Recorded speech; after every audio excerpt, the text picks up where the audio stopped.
स्वागत है आप लोग का परीक्षावाड़ी चैनल पे।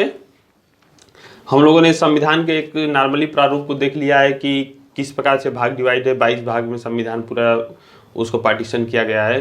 फिर अनुसूची के रूप में भी उसको कुछ प्रावधानों को पार्टीशन किया गया है। आज हम लोग देखेंगे कि संविधान के जो भी मूल तत्व हैं वो कहाँ कहाँ से लिए गए हैं, यानी संविधान के स्रोत को देखेंगे।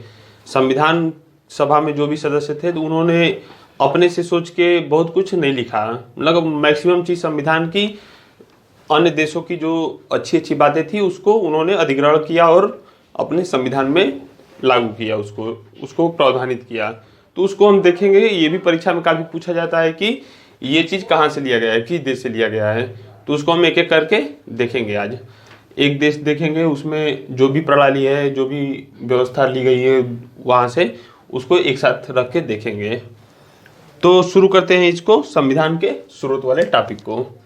ये भी अपने आप में एक बहुत ही महत्वपूर्ण है, तो इसको भी ध्यान से आप लोग देखिएगा, क्योंकि सीधे तौर पे परीक्षा में पूछता है। यदि आप नहीं देखेंगे अच्छे से, नहीं समझेंगे अच्छे से, तो वो प्रश्न आप हल नहीं कर पाएंगे।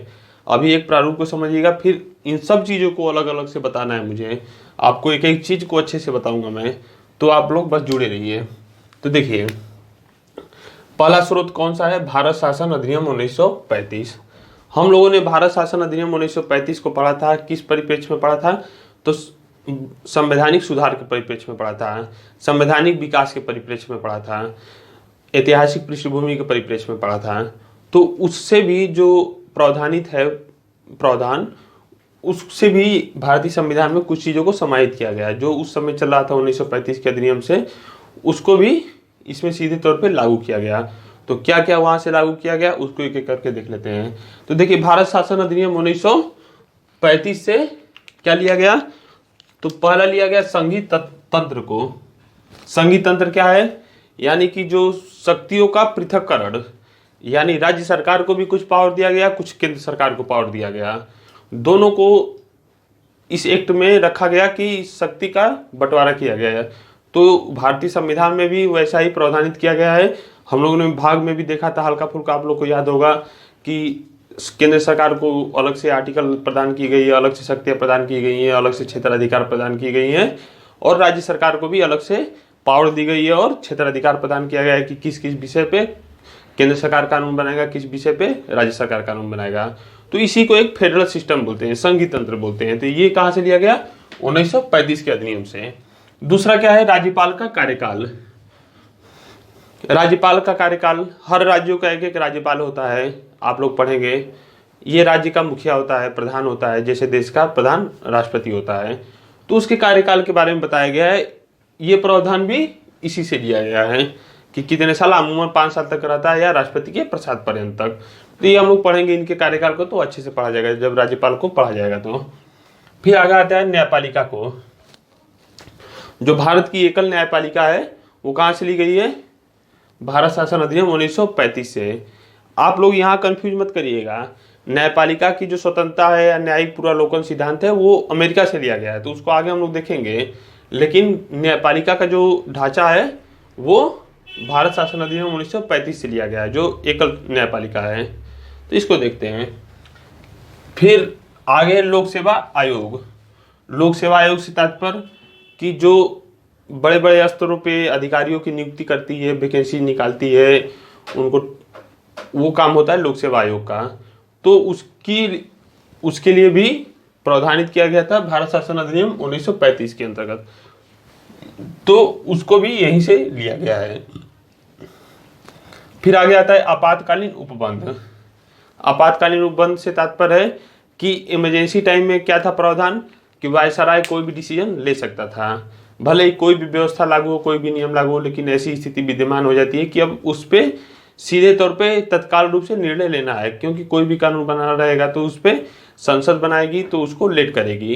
तो इसके लिए आपातकालीन की व्यवस्था दी गई थी उस अधिनियम में। वायसराय को शक्ति प्रदान की गई थी, वही शक्ति को उठा के संविधान में भी रखा गया है। तो ये आपातकालीन उपबंध का प्रावधान भी इसी से लिया गया है। फिर आगे आता है प्रशासनिक विवरण। जो प्रशासन का विवरण है उसको भी रखा जाएगा। तो ये भी भारत शासन अधिनियम 1935 से लिया गया है।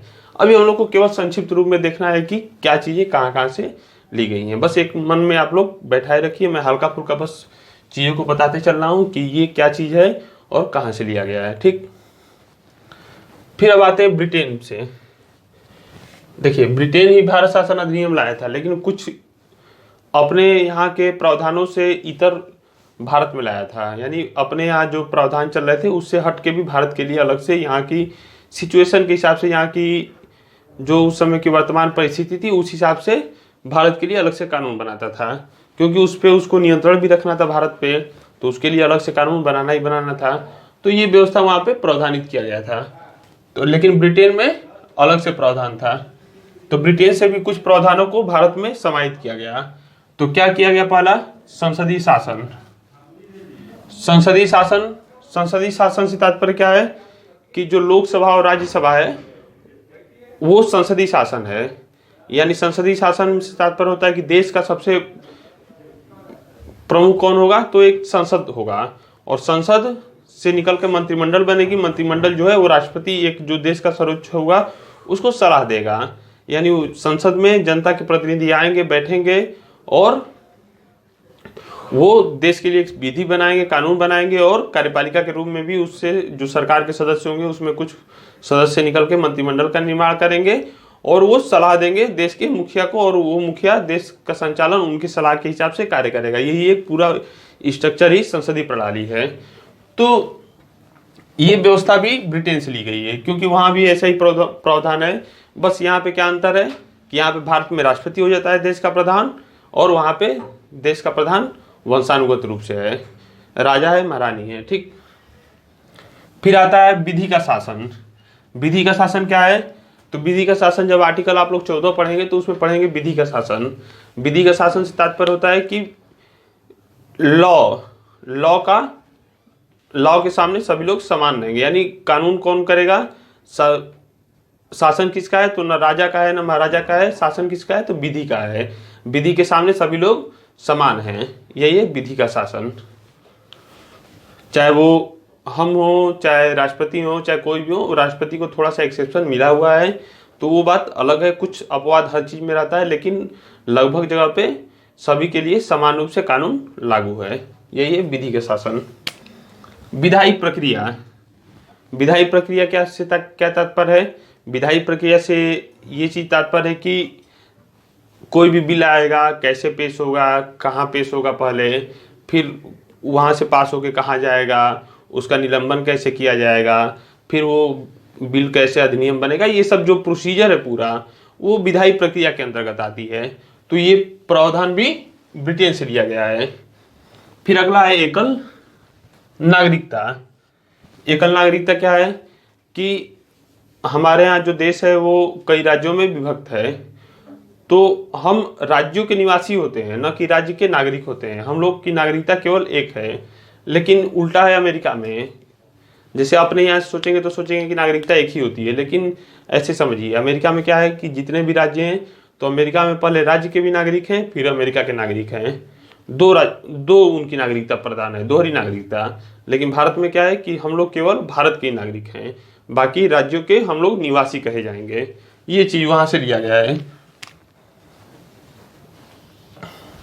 मंत्रिमंडल प्रणाली वही वाला है, संसदीय शासन का व्यवस्था वाला। आगे का प्रारूप अलग से छाट के इसको बताया गया है कि मंत्रिमंडल प्रणाली। मंत्रिमंडल प्रणाली मतलब एक सरकार का एक जो सर्वोच्च होंगे नेतागण, वो अपना एक मंत्रिमंडल बनाएंगे प्रधानमंत्री के सलाह से, और देश के प्रधान को सलाह देंगे, और वो उसके हिसाब से कार्य करेगा। तो ये चीज वहीं से लिया गया, ब्रिटेन से। फिर परमादेश लेख, यानी कोई आदेशित लेख है, उसको भी ब्रिटेन से लिया गया है। फिर संसदीय विशेषाधिकार और द्विसदनवाद, दोनों को एक साथ देख लेते हैं हम लोग। संसदीय विशेषाधिकार क्या है कि संसद के सदस्यों को कुछ विशेषाधिकार प्राप्त है। क्या प्राप्त है कि जैसे कि वो संसद भवन में कुछ बोलेंगे, कुछ भी करेंगे, तो उनकी मैक्सिमम चीजें बाहर वाद योग्य नहीं होती हैं। यानी कि उनकी स्टेटमेंट को लेके आप कोर्ट में नहीं जा सकते। जैसे उदाहरण द्वारा समझिए, आप लोग क्लासरूम में रहते हैं, तो कुछ चीजें होती हैं कि क्लास के टीचर क्या करते हैं, आपको एक सामान्य स्तर पे बताते हैं समझ के लिए, कि देश में ऐसा भी हो सकता है, क्योंकि आपको जानकारी दे रहे हैं कि पक्ष विपक्ष उनको बताना दोनों काम होता है टीचर का। उसी प्रकार से उनको तो वाद योग बनाया नहीं जाता है टीचर को, वही बाहर जाके स्टेटमेंट देंगे तो उनको वाद योग बना दिया जाता है। उसी प्रकार से संसद के सदस्यों को भी विशेषाधिकार प्रदान किया गया है कि अपने जो संसद भवन में अपने जो भी बोलेंगे वो वाद योग नहीं रहेगा। तो वो विशेषाधिकार भी कहाँ से लिया गया? ब्रिटेन से। फिर द्विसदनवाद मतलब लोकसभा और राज्यसभा। भारत में हो गया, ब्रिटेन में क्या है? House of Lords and House of Commons. तो ये चीज वहां पे दिया गया है। फिर अब देखते हैं तीसरा, अमेरिका से क्या क्या लिया गया है। संयुक्त राज्य अमेरिका, यूएसए। यूएसए से क्या लिया गया है? तो यूएसए से काफी चीज भी लिया गया है। और लेने का तात्पर्य ये नहीं रहता है कि हम उनसे मांग किए कि भाई हमें आप ये प्रावधान दीजिए और हम इसको अपने संविधान में समाहित करेंगे, ऐसा कुछ नहीं था। हमने जगह जगह संविधान, कई देशों के संविधान का अवलोकन किया, जो जो अच्छी चीजें लगी वो अपने संविधान में रख दिया। ये किसी का इस पे पेटेंट राइट नहीं है कि ये हमारे संविधान में है तो कोई दूसरा संविधान में नहीं ले सकता। तो हम लोग इसको इस प्रकार से समझेंगे कि ये चीज कहाँ से प्रभावित है। इसमें भी थोड़ा बहुत कुछ परिवर्तन रहता ही है, हर चीज़ों में परिवर्तन रहता है। तो ऐसा नहीं है कि सीधे तौर पे आप पूरी की पूरी चीज़ें उसी से लेके उसी को रख दिया जाता है संविधान, भारतीय संविधान में, ऐसा कुछ नहीं है। बस उसको लिखते समय थोड़ा बहुत प्रभावित होते थे और उसी हिसाब से स्ट्रक्चर उसका बनाया करते थे। तो यूएसए से क्या क्या लिया गया है? तो यूएसए से लिया गया मूल अधिकार। संविधान का सबसे बड़ा, एक तरह से संविधान का आत्मा जो है वो मूल अधिकार है। क्यों है? क्योंकि वो नागरिकों को एक बुनियादी अधिकार प्रदान करती है। किसके विरुद्ध प्राप्त करती है? तो राज्य के विरुद्ध प्राप्त कराती है कि राज्य ऐसा कोई भी लॉ, नियम, विनिमय, उपधारा कुछ भी नहीं ऐसा बना सकती कि जिससे कि नागरिकों को एक बेसिक अधिकार से वंचित कर सके, जो उनके आध्यात्मिक विकास के लिए आवश्यक है, बौद्धिक विकास के लिए आवश्यक है। तो वो चीज उसमें प्रदान किया गया है। आवश्यक भी शब्द उन पे मूल अधिकार में सही रूप से नहीं बैठेगा, उसके लिए अपरिहार्य बोल दीजिए, यानी कि वो एक तरह से अनिवार्य है, वो नागरिकों को वो मिलना ही चाहिए, क्योंकि तभी वो उस देश के नागरिक अपना बौद्धिक और आध्यात्मिक विकास कर सकते हैं। फिर आ जाता है न्यायपालिका की स्वतंत्रता। न्यायपालिका की स्वतंत्रता से क्या तात्पर्य है? भारत के संविधान में जो प्रावधानित किया गया है कि न्यायपालिका जो है हम लोग की वो एक स्वतंत्र है, क्योंकि उनके जजों का कार्यकाल को सुरक्षित किया गया है। उनको हटाए जाने का प्रावधान भी काफ़ी कठिन बनाया गया है। उनको डिसीजन देने की क्षमता जो है वो काफ़ी विस्तृत है। तो इस तरह से न्यायपालिका काफ़ी हम लोग की स्वतंत्र है, क्योंकि एक तरह से वो अपने आप में समृद्ध है। उसकी नियुक्ति के लिए एक अलग से संविधान में प्रावधान बनाया गया है। तो ये सब चीज़ें न्यायपालिका को स्वतंत्रता प्रदान करती हैं कि वो अपना कार्य कर सकता है, उनको इतनी आसानी से कोई नहीं हटा सकता। तो ये चीज़ें भी यूएसए से लिया गया है। फिर न्यायिक पूर्वावलोकन। न्यायिक पूर्वावलोकन क्या होता है? तो न्यायिक पूर्वावलोकन होता है कि कोई भी विधि बनेगा उस पे सुप्रीम कोर्ट है या देश का हाई कोर्ट है वो जांच करती है कि क्या यह मूल अधिकार से असंगत तो नहीं है, या ये संविधान का विरोध तो नहीं कर रही है ये कानून। तो उसको जांच करना ही न्यायिक पूर्वावलोकन कहलाता है, और उसके आधार पे उस कानून को, उस विधि को, उस नियम को, उस उपनियम को वो इनवैलिड ठहरा देती है। तो इसी को न्यायिक पूर्वावलोकन कहा जाता है। तो इसी को कहाँ से लिया गया है? यूएसए से लिया गया है, क्योंकि वहां पे भी ये चीजें समाहित की गई हैं। फिर अमेरिका में एक उपराष्ट्रपति भी होता है, तो उसका पद भी वहीं से लिया गया है। उच्चतम न्यायालय और उच्च न्यायालय के न्यायाधीशों को पद से हटाया जाना कहाँ से लिया गया है? तो वहीं से लिया गया, अमेरिका से। मैं क्या बताया, ये भी एक प्रोसीजर ही है। न्यायपालिका की स्वतंत्रता का जो एक ढांचा है कि भाई हम अपने कार्य पे तभी अड़िग रह सकते हैं, अधिक शक्तिशाली रूप से कार्य कर सकते हैं, अधिक न्याय रूप में कार्य कर सकते हैं, जब मुझे कोई बाहर रूप से प्रभावित नहीं कर सकता। जब मुझे कोई प्रभावित कर दिया, जब मुझे पद से हटाने की धमकी दे दिया या कुछ कर दिया, तो हम अपने पद पे उस प्रकार से कार्य नहीं कर पाएंगे जितना कि हम अपने आप में एक समृद्ध रहेंगे, हम जानते हैं कि हम कोई इतनी आसानी से नहीं हटा सकता जब तक कि हम गलत काम न करें। तो ऐसा प्रावधान संविधान में किया गया है कि न्यायाधीशों के जो कार्यकाल है वो सुरक्षित रह सके, लेकिन हटाए जाने का भी प्रावधान रखना उचित है।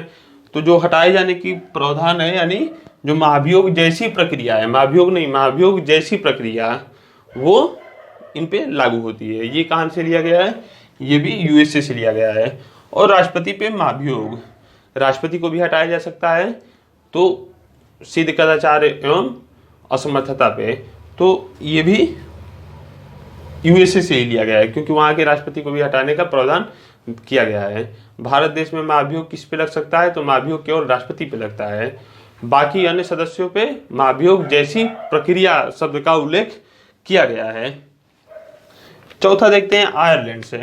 अभी हम लोग को इसमें केवल सामान्य स्तर पे जानकारी रखनी है कि क्या क्या चीजें कहाँ से ली गई हैं, वो चीजें होती क्या हैं, सबके बारे में डिटेल से पढ़ा जाएगा। तो आयरलैंड से क्या लिया गया है? तो आयरलैंड से लिया गया है राज्यों के नीति निषेधक तत्व। काफी महत्वपूर्ण है, ये परीक्षा में काफी पूछा करता है कि जो राज्यों के नीति निषेधक तत्व है वो कहाँ से लिया गया है? तो वो आयरलैंड से लिया गया है।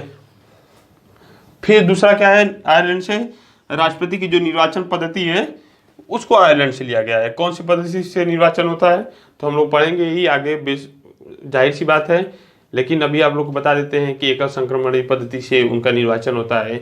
एक कई प्रणालियाँ होती हैं, अनुपातिक प्रतिनिधित्व है उसी प्रकार की एक प्रणाली, उसमें भी अनुपातिक प्रतिनिधित्व का भी कई प्रणालियाँ हैं, उसमें वो एकल संक्रमण पद्धति के हिसाब से उनका निर्वाचन किया जाता है।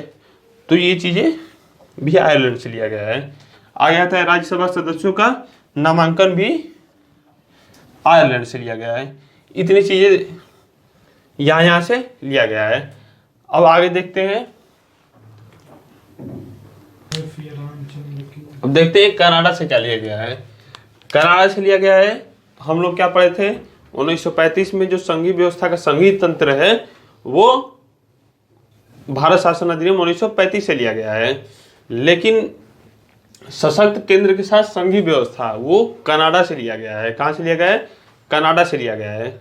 यहाँ पे हमने अभी तक क्या पढ़ा कि राज्यों और केंद्र के बीच में पावर का डिस्ट्रीब्यूशन, लेकिन इसमें शक्तिशाली कौन होगा? तो शक्तिशाली वो होगा, केंद्र सरकार होगी शक्तिशाली।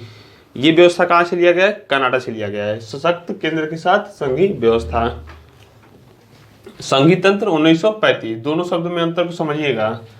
फिर आगे आता है अवशिष्ट शक्तियों का केंद्र में, मतलब ये केंद्र की विशेषता बताता है। ये कनाडा से जो जो लिया गया है उसमें केंद्र को सशक्त बनाया गया है। अवशिष्ट शक्तियाँ क्या होता है?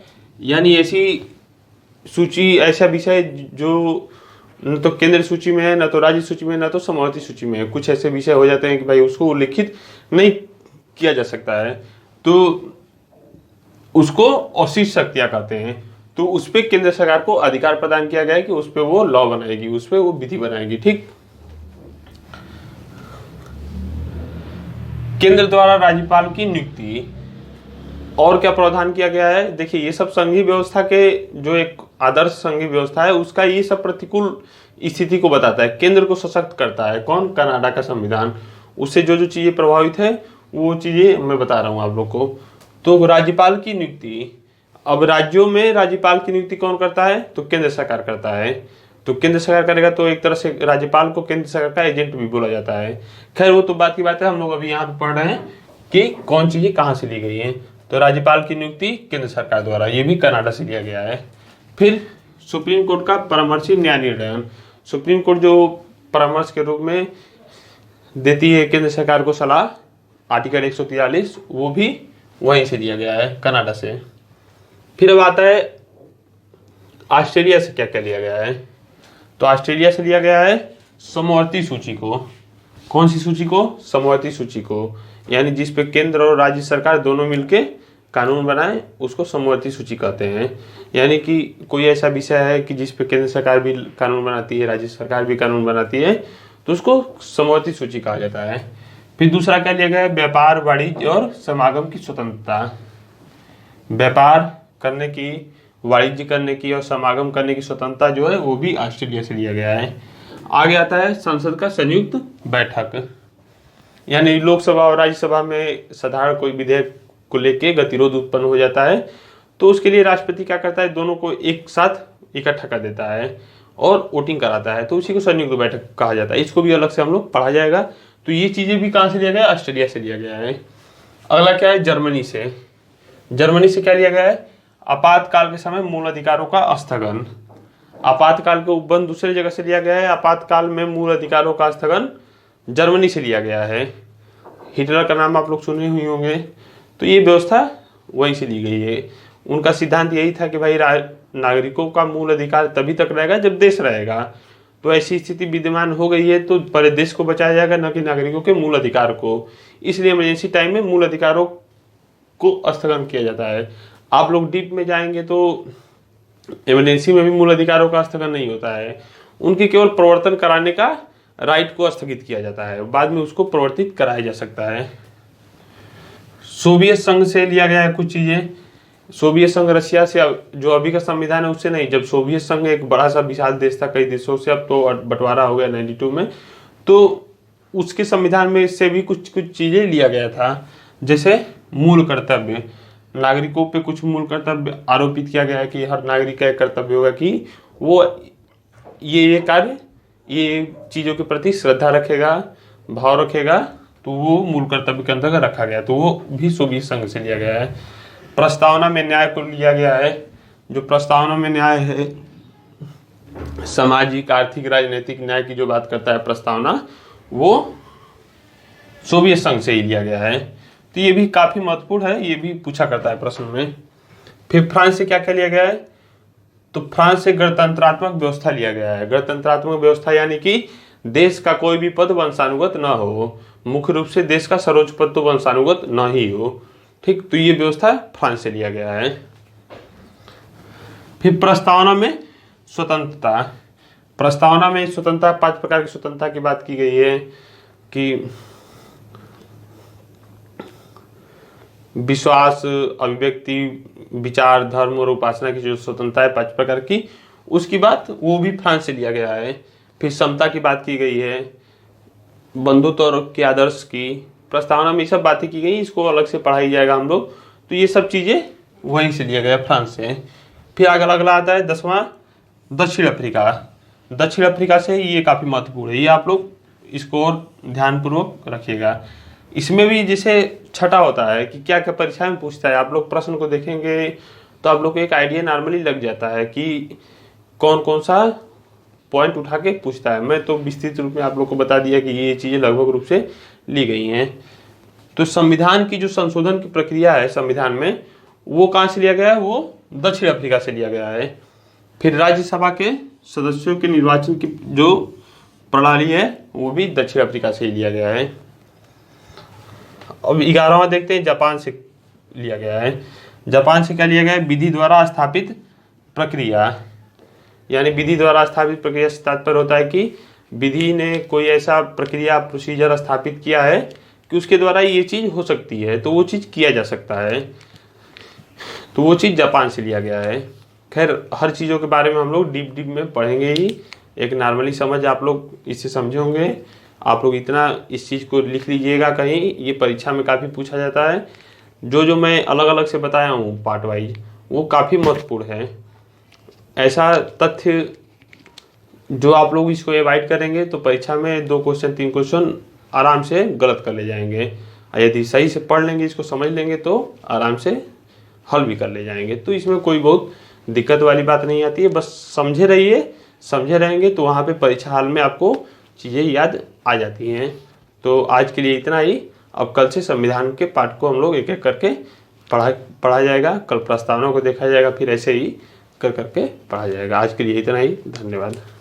हाँ, चैनल को लाइक सब्सक्राइब किया करिए। जो 9 प्रश्न समझ में आया करे उसको कमेंट बॉक्स में कमेंट करके पूछ लिया करिए।